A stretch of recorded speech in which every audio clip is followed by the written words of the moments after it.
Nima sababdan ushbu loyihaga investitsiya kiritishga qaror qildingiz? Va umumiy ushbu loyihamiz bo'yicha Farg'onada Yevrosiyo xalqaro savdo markazi bo'yicha qisqacha ma'lumot berib o'tsa.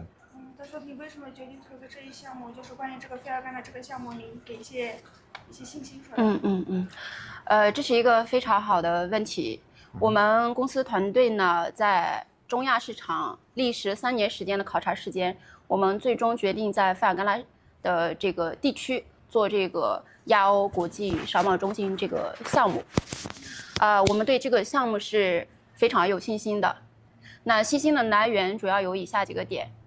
第一个点是这个费尔干纳州它有这个天然的区位优势。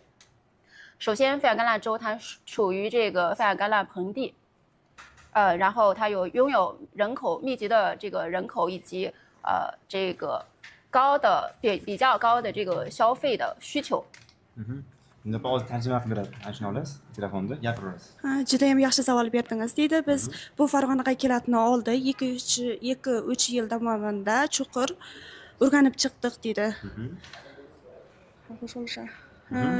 Hozir endi buning birinchi joylashuvi deydi Farg'ona Vodiy Markaziy Osiyo aholisi eng zich aholilar ko'p joylashgan deydi. Bu yerda 然后说了啥来着？